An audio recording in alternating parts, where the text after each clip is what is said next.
잘 마치고 어제 저녁 한 9시, 저녁 9시쯤 도착을 했습니다. 일본을 가서 이젠 가는데 하루 종일, 오는데 하루 종일이었어요.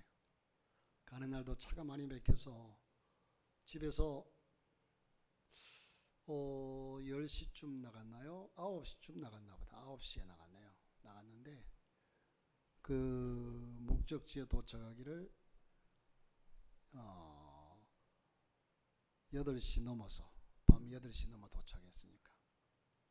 올 때도 10시쯤 출발했는데 집에 들어오니까 저녁 9시쯤 도착했습니다.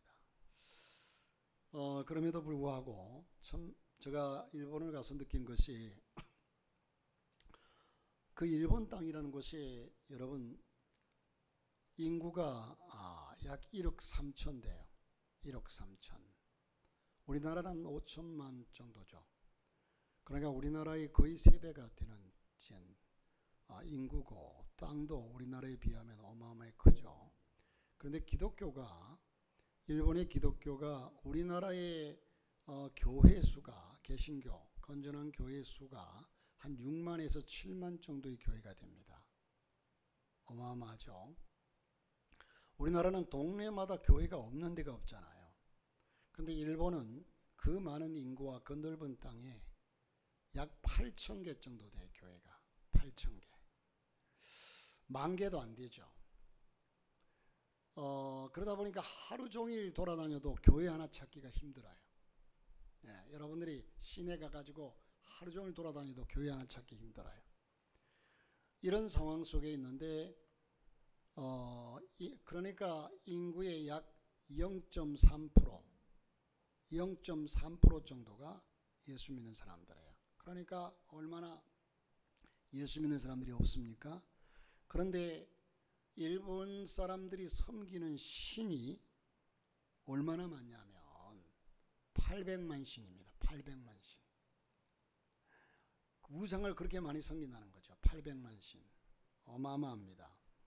그러니까 그렇게 열악한 그 일본에서 이제 우리 선교사님이 교토 시내에다가 교회를 아름답게 건축을 했어요. 아주 아름답게, 정말 아름답게 건축을 하고, 그 다음에 또한 기도원을 구입을 해서 기도원을 또 건축했는데, 기도원 땅이 약 2,000평 정도 돼요. 산속에. 너무너무 경치도 좋고 좋은 곳에. 그리고 거기에 또한 구 건물을 헐어버리고 새롭게 건축을 또 했어요.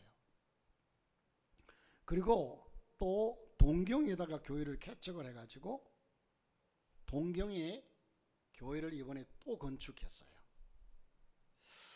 자, 그 교인들이 얼마나 되며 교인들이 얼마나 부자였으면 그럴까. 교인들은 거의가 대다수가 동남아시아, 중국을 비롯해서 동남아시아에서 온 유학생들이에요. 유학생들. 그러니까 거의가 다 젊은이들이에요. 예전에는 중국 학생들이 많았는데 지금은, 여러분 미얀마라고 하는 나라가 옛날에 버마 아닙니까? 이 버마라는 나라가 제가 한번 가봤는데, 미얀마라고 하는 나라 너무너무 가난하고 못 살아요. 그런데 거기에 이젠 지진 터졌죠. 또 전쟁, 이젠 군부 독재 전쟁이 이젠 아주 일어났죠. 이러다 보니까 더 어렵고 힘든데 거기 학생들이 그렇게 많이 유학을 왔더라고요. 중산층 학생들이. 또 네팔에서 오고 뭐 베트남에서 오고 각양각층에서 와서 모여서 이젠 공부하러 온 학생들을 전도해서 그 아이들이, 그 친구들이 이젠 성도들의 대부분이에요. 그런데 이젠 지금 연휴가 일주일 이상 되다 보니까 중국에 있는 친구들은 각각 자기 집으로 이젠 간 친구들이 많고, 그래서 원래 처음에는 선교사님 한 300명 예상한다고 그랬는데 거기까지는 안 되고 한 150명에서 200명 정도 이렇게 집회를 했는데, 그렇게 큰 역사를 이룬 것을 보니까 참 대단하지 않습니까? 여러분, 그 일본 땅에서 건축을 3번이나 했어요. 교회, 기도원, 또 동경의 교회. 이야, 정말 대상들이 누가 기업하는 사람이 있어서 헌금을 많이 한 것도 아닌데요. 그런데 하나님이 역사를 하시더라는 거예요. 그런데 하나님이 그 선교사님을 통해서, 일본의 선교사님들도 많고 한데, 그 선교사님을 통해서 자녀들이 4이에요. 아들 3, 딸 1. 그런데 자녀들에게 자기가 관심 가질 만한 전혀 여력도 없는데 하나님이 다 연결하고 매칭시켜서 2 아들은 미국에 가서 공부하고 있고요. 그렇게 공부시킬 만한 능력이 안 돼요. 그런데 하나님이 장학금을 통해서 또 다른 사람을 연결시켜서 이렇게 다 알아서 역사하신다는 거예요. 딸 하는 아이는 또 한국에 와서 포항에 있는 무슨 대학이죠? 한동대학에서 공부하고 갔고. 자, 어쨌든 하나님께서 역사하시는 것을 역력히 보았는데 우리가 찬송할 때에 주님과 함께 동행함을 만민이 알게 하옵소서. 내가 주님과 함께 동행함을, 내가 주님과 함께, 주님이 나와 함께, 내가 예수 믿고 하나님의 자녀가 된 것을 세상 많은 사람들이 알게 해달라는 거죠. 나를 통해서. 너희는 세상의 빛이라, 너희는 세상의 소금이라. 여러분, 오늘 말씀에 요셉이라는 사람이, 요셉을 통하여 보디발이라고 하는 사람이, 바로왕이라고 하는 사람이, 그 권력자들이, 그 많은 사람들이 하나님이 함께하는 사람이다, 하나님이 살아계신다는 사실을 깨닫게 되잖아요. 요셉을 통하여. 저와 여러분의 삶을 통하여 하나님을 나타낼 수 있는 삶이 되시기를 주 이름으로 축복합니다. 할렐루야. 오래전 얘기입니다마는 여러분 기억하는 분들이 많이 있을 거예요. 온통이 슈퍼볼의 MVP 하인스 위드라고 하는 사람, 하인스 워드라고 하는 사람에 대한 얘기입니다. 자, 이 하인스 워드의 어머니는요, 한국인입니다. 한국인이 이젠 그러니까 미군들이 와서 참 안타까운 것이 한국 사람들이 어디입니까? 필리핀에 가서 남자분들이 좀 속된 표현하자면 씨를 많이 뿌려가지고 한국인도 아니고 이 필리핀 사람도 아니고 한 자녀들이 엄청 많대요. 지금 여기에 하인스 워드도 미국의 군인을 통해서 군인과 그 사이에서 혼혈인으로, 그것도 흑인, 한국에서 흑인 혼혈인으로, 지금은 다문화 가정들이 많다 보니까 뭐 이것들이 그렇게 어렵지 않지만 예전에는요 아주 멸시천대 괄시를 받았어요. 그런데 이렇게 혼혈인으로 태어나서 미식축구의 최고의 스타가 되었습니다. 이 하인스 워드는 어머니 김영희 씨라는 분이 주한미군과 결혼해서 워드를 낳았는데 결국은 남편으로부터 버림을 당했거든요. 아들 하나, 혼혈이라 아들 하나 안고서 그 후에 김용희 씨의 인생은 오직 아들 하나만을 위한 가시밭길을 가게 됩니다.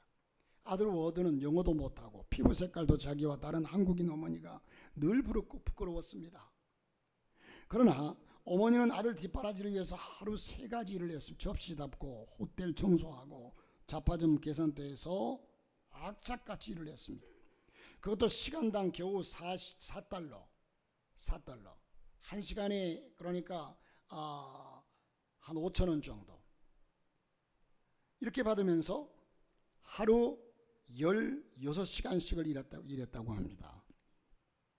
워드는 저녁에 일하러 나가는 어머니가 밥을 해가지고 랩을 씌워서 두면 학교에서 돌아와서 그 랩 씌운 밥을 전자레인지에 넣어서 돌려서 먹고, 워드가 기억하는 어머니는요, 자기를 위해서 희생하는 한국 어머니의 전형적인 모습을 보게 됩니다.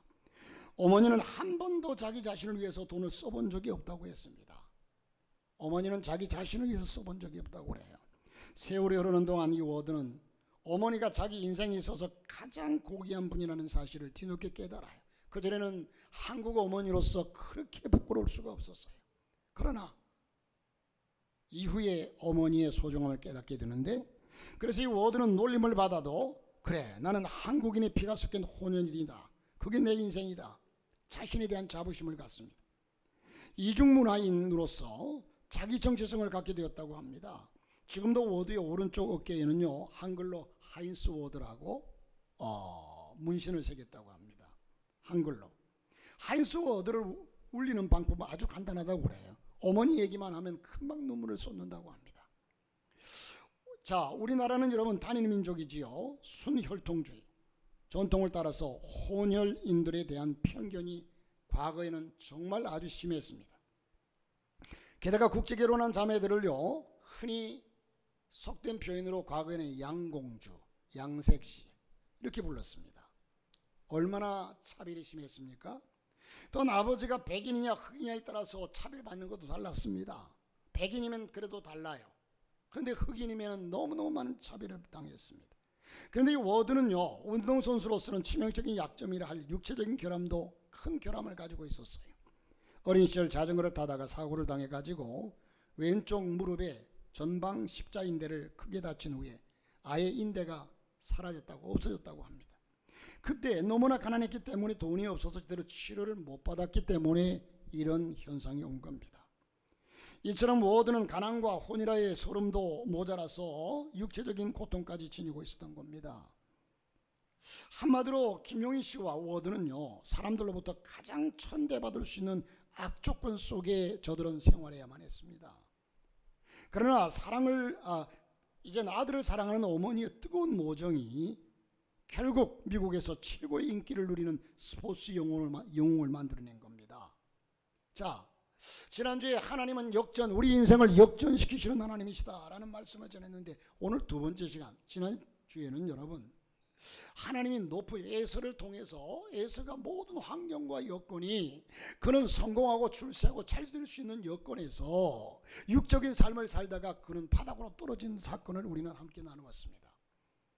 그런데 오늘은 정말로 그 악조건 속에 살던 요셉이 하나님이 높여주심으로 애굽의 총리가 되는 역사를 우리는 보게 됩니다. 저는 하인스 워드에 대해서 얘기를 들으면서 다시 한번 하나님께서 역전시키시는, 하나님은 얼마든지 역전할 수 있는 하나님이시죠. 그래서 사무엘상 2장 6절부터 7절 말씀에 여러분이 아시는 바와 같이 여호와는 죽이기도 하시고 살리기도 하시며 음부에 내리기도 하시기도 올리기도 하시는도다. 여호와는 가난하게도 하시고 부하게도 하시며 낮추기도 하시고 높이기도 하시는도다. 절대자 하나님이십니다. 할렐루야. 저 설교가 빠르죠? 급하죠? 알아들을 수 있겠어요? 여러분 이해가 돼요? 그런데 일본에서 이렇게 설교를 하면 그 설교를 다 통역을 해내요. 제가 이렇게 설교하거든요. 가면 그러면 그 친구들이 일본말로 통역을 하거든요. 저는 일본말을 못해요. 아리가토 고자이마스 이것밖에 몰라요. 아리가토 고자이마스. 근데 이 학생들이 기가 막히게 중국말로 통역을 하고 한국말로, 그러니까 거기 있는 학생들이 여기 네팔 사람, 저기 베트남 사람, 또한 저기 미얀마 사람, 그러면 그게 그 사람들 옆에다 통역관이 붙어가지고 여기저기서 그냥 다른 말로, 그러니까 초대교회처럼 각종 방언으로 말을 하니라. 여기서 설교를 제가 한국말로 설교하면 이젠 본 통역은 일본말로 통역을 해요. 일본말을 잘 못 알아듣는 사람은 그때 옆에 붙어가지고 막 다 통역을 해줘요. 아주 그래도 성령의 역사니까 다 통해요. 뜨거운 열정이 일어나요. 불같이 일어나요. 그러고 나서 기도하자고 그러면 그냥 기도가 불이 붙어가지고, 둘째 날 저녁에 마치고 났더니 우리 선교사님, 목사님 우리 교회 처음 시작할 때처럼 분위기가 다시 살아나는 것 같아요. 제 자랑이었습니다. 하나님은 역전을 잘 시키는 역전의 명수이십니다. 지난주에는 높은 자를 낮은 자로 역전시키는 경우를 살펴봤는데, 오늘은 낮은 자를 높은 자로 역전시키며 정반대의 경우를 함께 살펴보고자 합니다. 성경에 보면 하나님께서 낮은 자를 높은 자로 역전시키는 그 예가 수없이 많습니다. 기생 라합이 정탐꾼을 잘 섬겨주어서 기생의 신분에서 예수님의 족보에 올라가는 귀한 영광을 차지합니다. 이방 여인이었던 루선 시어머니에 대한 극진한 효성과 신앙 때문에 남편도 잃고 참 비참한 처지에 놓였지만 그 역시 다윗의 할머니가 되었고 예수님의 족보에 올라갑니다. 신약 성경에 와서는 오네시모라고 하는 사람이 대표적인 인물입니다. 오네시모는 노예입니다. 노예 신분에다가 주인의 재산을 몰래 훔쳐 도망친 죄인이었습니다. 로마 국법으로 보면 사형을 받아야 마땅할 중죄인이었습니다. 신분도 그러하고 죄도 그러하고 옥중에서 사도 바울을 만났습니다. 그는 바울이 전해준 복음을 듣고 신실한 그리스도인으로서 변했습니다. 오네시모는 나중에 신약 성경의 3분의 1이나 되는 바울 서신을 모아가지고 편찬하는 일을 했을 뿐만 아니라 에베소 교회의 감독의 자리까지 올랐습니다. 여러분, 상상을 할 수 없죠. 여러분, 하나님은 낮은 사람을 높이시는 하나님이십니다. 오늘 여러 가지 정황으로 볼 때 밑바닥까지 내려갔다고 생각하는 분들은 오늘 말씀을 잘 듣고 때가 차면 하나님께서 여러분을 높여주실 것을 믿고 그날을 바라보면서 하나님은 낮은 자를 높이시고 가난한 자를 부유하게 하시는 역전의 하나님이십니다. 다시 말해서 저는 여러분들이 그렇게 잘 되기를 바람보다도 하나님은 얼마든지 하실 수 있는 능력의 분 하나님이라는 사실을 소개하고자 하는 겁니다. 그 하나님을 믿으라는 겁니다. 그 하나님을 바라보라는 겁니다. 오늘 본문의 요셉의 인생이 역전된 이유가 있습니다. 여러분, 오늘 말씀을 보면 하나님께서 애굽의 종이요 죄수 신분으로까지 추락했던 요셉을 애굽의 국무총리까지 높이셨습니다. 어쩌면 하인스 워드라고 하는 이 슈퍼볼 선수와 이젠 너무나 닮은 구석이 많습니다. 도대체 워드나 요셉의 인생이 역전된 이유가 뭐냐? 구체적으로 몇 가지를 생각해 보고자 하는데 그 첫째가 여러분 꿈과 희망을 포기하지 않았기 때문입니다. 다시 말해서 하나님이 약속하신 말씀, 그 약속의 말씀을 결코 잊지 않았습니다. 어떤 환경이 와도 어떤 처지가 와도 이 때를 이기고 나면 이 또한 물러가리라. 분명히 하나님께서 내게 역사하리라는 확신을 가지고 살았습니다. 요셉은 누가 뭐래도 꿈의 사람이었습니다. 요셉은 어려서부터 유독 꿈을 잘 꾸었습니다. 한 번은 이런 꿈을 꾸었습니다. 밭에서 곡식단을 묻는데 갑자기 자기 묶은 단은 우뚝 일어서는데 형들이 묶은 단이 모두 자기 단 앞에 와가지고 절을 합니다. 형들이 자기를 섬기는 꿈을 꾼 것이죠. 이것은 여러분 누가 해석을 해도 그런 해석밖에는 안 나와요. 또 한 번은 이런 꿈을 꾸었습니다. 이번에는 한술 더 떠서 해와 달과 11별의 별이 자기를 향해서 절을 했다는 겁니다. 이것은 아버지와 어머니 11명의 형제들이 다 자기에게 절을 했다는 꿈 아니겠습니까? 여러분, 그렇지 않아도 아버지가 요셉만 귀여워하고 색동옷을 특별히 지어 입히고 이렇게 차별하니까 이런 꿈까지 얘기를 들은 형들이 시기하지 않을 수가 없죠. 아마 저와 여러분 같아도 시기했을 겁니다. 시기하는 마음은 이루 말할 수가 없었습니다. 불에다가 기름을 끼얹는 꼴이 되고 말았습니다. 그렇지 않아도 시기하고 질투하고 미운 놈인데 이젠 하는 얘기까지 거만하기 짝이 없고 우리가 자기에게 절을 해. 하루는 형들이 멀리 들판에 나가 양을 치는데 요셉이 자기의 심부름을 가게 됩니다. 아버지의 심부름을 가게 됩니다. 이때 멀리서 동생 요셉이 오는 모습을 지켜본 형들이 유명한 말을 합니다. 창세기 37장 19절에 뭐라고 말씀하느냐? 꿈꾸는 자가 오는도다. 꿈꾸는 자가 오는도다. 여러분, 요셉은 꿈의 사람이었습니다. 꿈 때문에 시련을 당했습니다. 꿈 때문에 영광스러운 자리까지 올라갔습니다. 요셉은 꿈 때문에 고난을 당하기도 하고 꿈 때문에 영광의 자리까지 올라가기도 합니다. 요셉은 꿈 때문에 애굽의 노예로 끌려갔습니다. 요셉은 꿈 때문에 감옥에 갇혔습니다. 또 꿈 때문에 풀려날 수 있었습니다. 나중에는 바로 왕이 신비한 꿈을 꾸게 되는데 이 꿈을 해석하게 됐죠. 그런데 요셉이 가는 길이 참으로 너무나 험난하고 너무나 힘이 들고, 여러분, 우리는 얘기만 들으니까 참 힘들었겠다라고 생각할지 모르지만 하나하나 이런 분석해 보십시오. 형들에게 팔려가지고 그 가는 아무도 모르는 그 애굽 땅으로 노예로 팔려가는 그 신세가 얼마나 비참합니까? 이제는 형들도 볼 수 없을 뿐만 아니라 어머니 아버지도 볼 수 없고 자기 앞날을 전혀 자기 앞날이 어떻게 될지 모르는 노예 신분으로 팔려가요. 팔려가가지고 거기서 어떠한 누명을 쓰고 감옥 안에 들어가요. 외국에서 감옥에 들어간, 지금은 여러분 외국에서 우리나라 사람이 감옥에 들어가면 정부에서 힘을 쓰고 애를 써서 그를 풀려나오게 할 수도 있어요. 그러나 그 애굽 땅에는 아무도 아는 사람이 없어요. 감옥에 갔습니다. 여러분, 이런 환경과 여건 속에서, 그러나 이 총리가 된 이후에 그가 자기 인생을 돌아보니까 하나님께서 나를 총리로 만들기 위해서 그런 길을, 좋은 길로, 제가 가끔씩 그런 얘기를 합니다. 하나님이 이렇게 꿈을 역사하시려면, 아니 여러분, 이 요셉을 야곱이 사랑하잖아요. 아버지가 사랑하잖아요. 특별히 채색 옷을 입힐 정도로 사랑하잖아요. 그러면 이 야곱을 다른 아이들은 몰라도 너는 똑똑하니까, 너는 이쁘니까, 너는 내가 사랑하니까 이 아이를 강대국인 이제 애굽으로 보내서 유학을 보냈습니다. 유학을 보내가지고 좋은 대학에 들어가서 공부를 합니다. 이 공부하는 과정 속에 어쩌다 보니까 바로왕의 딸이 그곳에 와 있는데 딸과 눈이 맞아가지고 함께 서로 좋아해가지고 결국은 바로의 사이가 되어가지고 총리가 되었더라. 뭐가 이렇게 돼야 우리의 생각이 맞지 않겠습니까? 뭔가 이렇게 돼야 하나님의 역사라고 얘기하지 않겠습니까? 그런데 여러분, 그가 가는, 이제 그의 꿈과는 달리 가는 길이 너무너무 험난하고 힘든 그 길을 겪어서, 그런데 요셉이 마지막에 가서 그곳에서 자기 살아온 삶을 돌아보니까 그 하나하나의 징검다리, 고난의 다리가 요셉이 총리가 되는데 필요치 않는 환경과 여건이 하나도 없더라는 겁니다.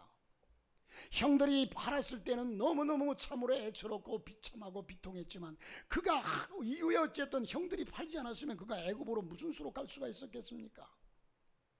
또 그가 이젠 갔어도 아마 그는 한 번쯤은 애통했을 겁니다. 내가 여기에 온 것은 왔다고 치지만 왜 하필이면 보디발의 집에 와가지고 내가 이렇게 아내에게 욕을 받을까? 그래서 감옥에 갔을까? 다른 이젠 애굽 사람의 집에 갔더라면 이런 일은 없었을 텐데. 그런데 여러분, 어쨌든 이유막론하고 누명을 쓰고 감옥에 갔잖아요. 감옥에 갔으니까 감옥에 갇힌 바로의 왕의 신하들 두 사람의 꿈을 해몽하지 않습니까? 감옥에 갔으니까 그들을 만나서 해몽하지 않습니까?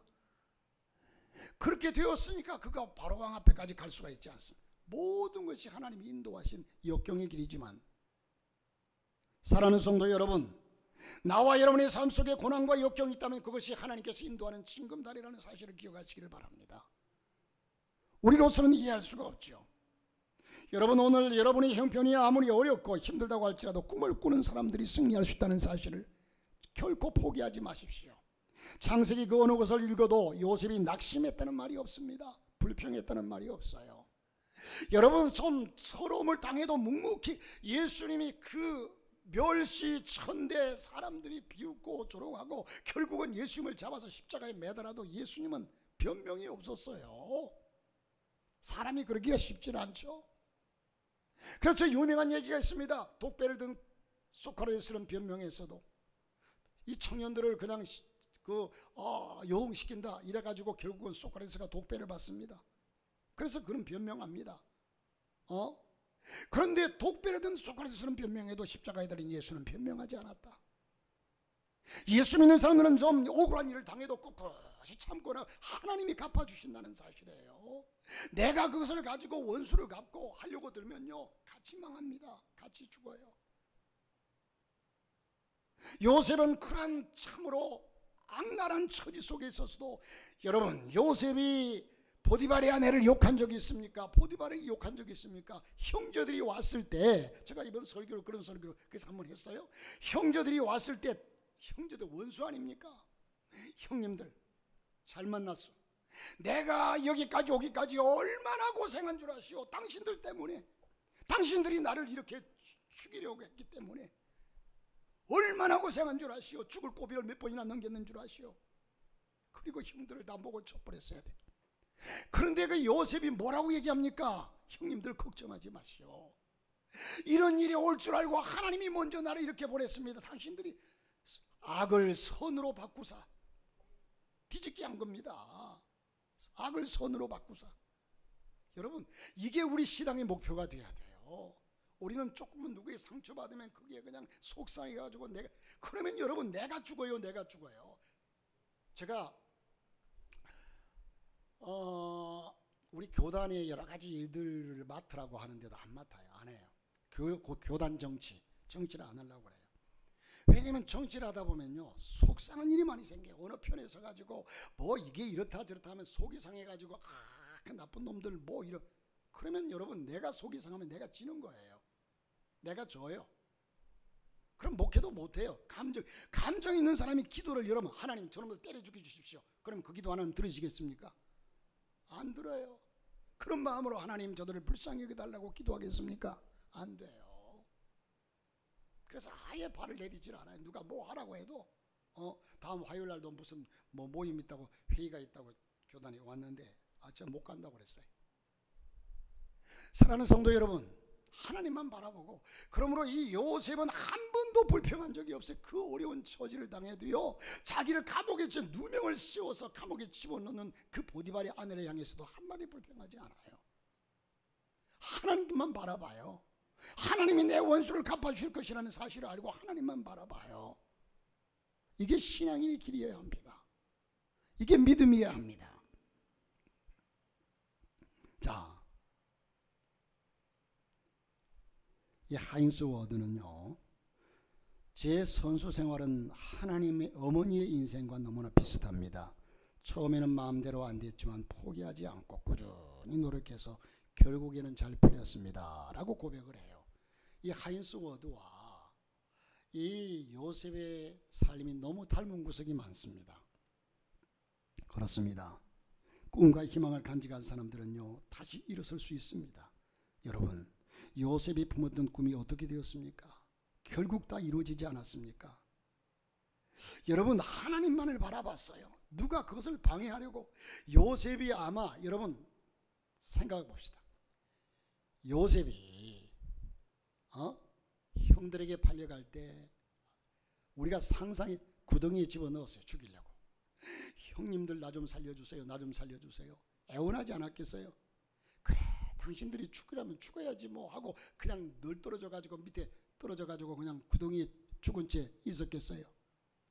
아마 살려달라고 애원했을 거예요. 그래서 꺼내줬어요. 이제 살았구나. 그런데 이젠 애굽으로 노예로 팔아버려요. 인신매매 팔아버려요. 갈 때 형님들 그러면 안 됩니다. 나 형님들 떠날 수 없습니다. 엄마 보고 싶어요. 아빠 보고 싶어요. 애원은 했을 거예요. 그런데도 냉정하게 그때 그 마음속에 상처, 흔히 우리가 상처 얘기하는데 요셉의 마음속에 상처가 얼마나 컸겠어요. 원한이 얼마나 컸겠어요. 그는 아마 이젠 그래, 내가 기회만 된다면 내게 혹 만에 하나 그를 지금 상황으로는 그럴 수도 없겠지만 그러나 앞으로 만에 하나 형님들을 만날 수만 있다면 내가 가만두지 않으리라.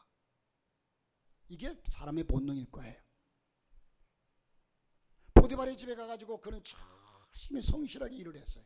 그런데 보디발의 아내가 유혹하는데 하나님도 그래요. 하나님 앞에 뭐라고 이 요셉이 대답합니까? 내가 하나님 앞에 어찌 득죄하리까 그랬어요. 하나님 앞에 죄짓지 않으려고 거기서 그냥 옷을 벗어두고 갔어요. 그러면 하나님이 해명해 줘야죠. 하나님이 그 누명을 벗겨줘야죠. 하나님도 벗겨주지 않았어요.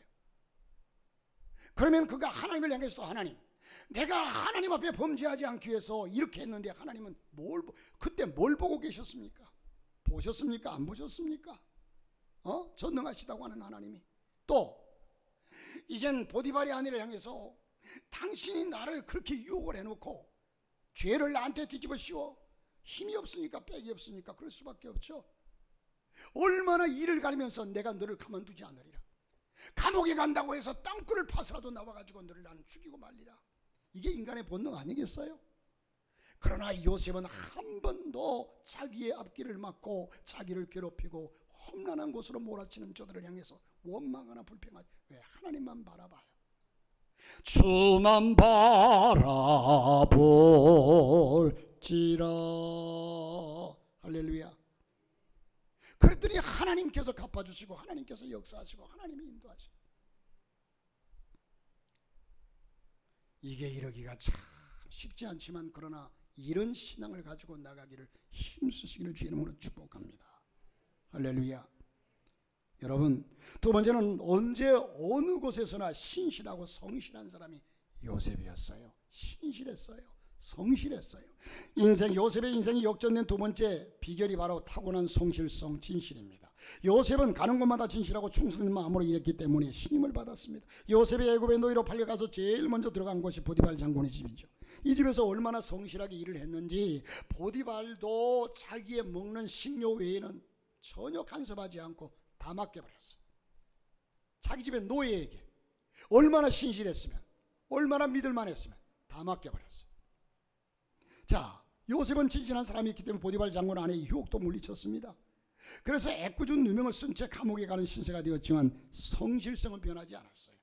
그쯤 되면 낙심하고 포기하고 세상에 나는 죄를 안 지려고 이렇게 했는데 그 누명을 내가 쓰다니 이제 감옥에서 꼼짝없이 죽었구나 낙심하거나 포기하면서 좌절하고 있어야 했는데, 그러나 감옥에 가서도 최선을 다해 간수장이 그를 인정하잖아요.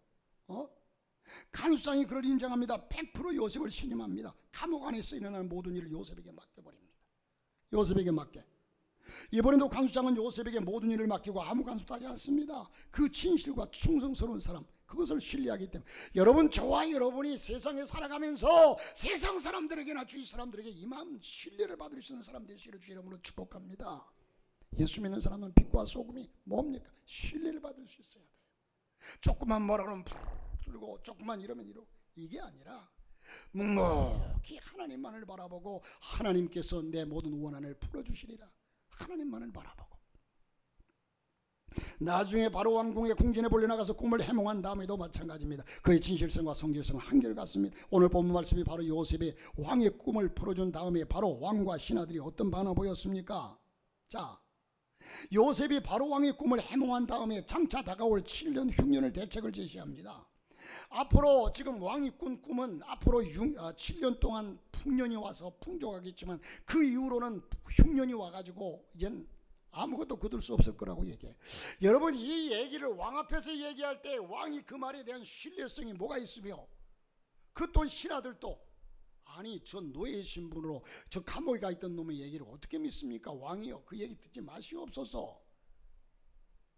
또 1년 풍년이 잘 돼, 이렇게 풍년이 들어서 잘 되는데 무슨 환란이 온다고 얘기합니까? 여러분, 어떻게 왕과 그의 모든 신하들이 한낱 감옥에 갇혀있던 노예 신분의 그 사람의 얘기를 들을 수 있겠냐는 말이에요.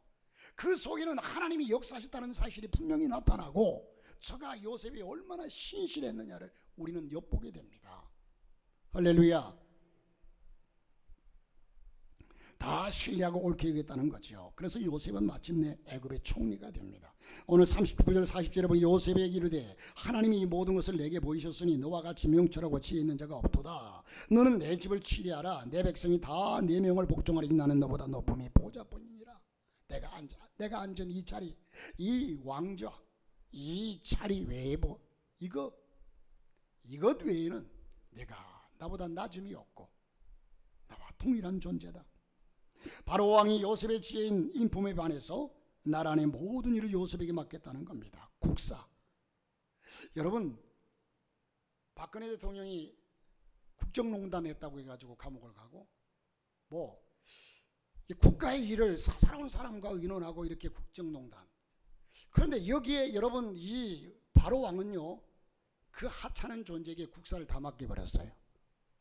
다 맡겼습니다. 이 국사 전체를 요셉의 손에 맡겨 왕이 요셉보다 높은 것이 왕자 하나밖에 없다는 겁니다. 여러분, 여기에서 우리는 요셉의 인격적인 일관성을 발견하게 됩니다. 요셉은 처음에 보디발 장군의 집에 가서도 충성스러워서 음식 만든 일 외에 모든 일을 홀로 떠맡게 됩니다. 히브리 노예 신문에서 바로 왕 경호대장의 가정 총무가 되었죠. 또 형편없이 곤두박질해서 죄수의 옷을 입고 감옥에 갇혔으나 이때도 요셉이 어찌나 신실했던지 간수장의 신임을 받고 한몸에 바꿔서 감옥 안에서 일어나는 모든 일을 홀로 처리하게 됩니다. 그만큼 진실하고 성실성 있게 믿음직스러웠기 때문입니다. 여러분, 사람들이 나를 믿어주지 않는 것은 내 문제예요. 내가 잘못해서 그래요. 사람들이 나를 오해하고 욕을 해도요, 가게 나가면 언젠가는 그 사람이 나를 신뢰합니다. 왜 사람들이 나를 미워할까요? 교회 안에서도 가만 보면요, 예전에 제가 전사로 있을 때 어떤 청년 하나가 신학생인데 얼마나 잘난 체를 하는지 모든 사람들이 다 싫어해요. 결국은 여러분, 이 친구가 목사님에게 결혼하겠다고 소개한 자매를 데리고 가 소개했는데 한 달 뒤에 결혼했는데 딴 여자와 결혼했어요. 기술도 좋죠. 그 한복을, 제가 아는 권사님이 이제 그 신부될 사람이라고 한 달 전에 와서 한복을 맞췄는데 다른 여자가 와 찾아가더래요. 그 친구가 어디 있는지도 잘 모르겠는데 사람들이 다 좋아하지 않아요. 근데 자기는 왜 사람들이 나만 미워하느냐? 여러분 본인 탓이에요. 본인 탓이에요. 우리가 좀 억울한 일을 당해도 묵묵히 나아가면 하나님께서 회복시켜 주시고 인도하실 줄로 믿습니다. 여러분 보세요. 요셉은 주인의 집에서 종으로 있을 때나 감옥의 죄수로 있을 때나 궁정에서 총리로 있을 때 한결같은 사람이었습니다. 한결같이 진실하고 충성된 사람이었습니다. 착하고 충성된 사람이죠. 하나님께서 그냥 일을 그냥 둘 리가 없죠. 가장 낮은 자리에서 가장 높은 자리로 역전시켜 주셨습니다. 사랑하는 성도 여러분, 여러분이 진실하고 충성된 사람이 되기만 하면 하나님께서 여러분을 높이십니다. 오늘 여러분들이 형편이 어렵습니까? 실패했습니까? 여러분 억울하십니까? 언제 출구가 나올지도 모르는 어두컴컴한 절벽의 터널에 있습니까? 그럴 때도 진실성과 성실성을 잊지 마십시오. 여러분 하인스 워드를 계속 말씀드리지만 인터뷰를 할 때 어머니 김영희 씨로부터 배운 덕목을 그는 이렇게 얘기합니다. 저는 어머니로부터 절대로 포기하지 않는 근성과 집념, 승부욕, 노력, 성실성을 배웠습니다. 또한 어머니로부터 겸손하라는 말을 귀가 따갑도록 들었습니다.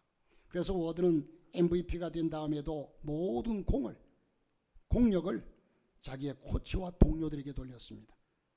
워드는 운동만 잘하는 것이 아니라 아름다운 독성도 갖추었습니다. 그래서 그의 영광을 시샘하는 이들보다는 함께 기뻐하는 이들이, 그의 영광을 시샘하는 사람들보다 자기가 그것을 받은 것을 기뻐하는 사람들이 훨씬 많았다는 겁니다. 여러분 언제 어디서나 한결같은 마음을 가지고 진실하게 성실하게 예수의 빛으로 예수의 소금으로 살아갈 수 있기를 주 이름으로 축복합니다.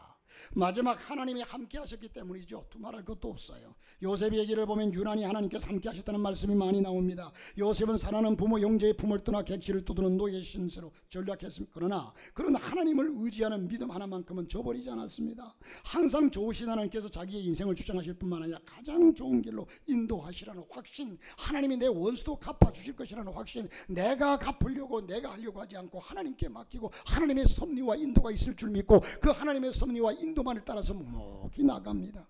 요셉은 보디발 장군의 집에 종으로 들어간 다음에도 하나님께서 함께 하시는 형통한 사람이 되었더라고 말씀합니다. 요셉의 주인은 주님께서 요셉과 늘 함께하는 사실을 발견하고 깨닫고 느끼게 됩니다.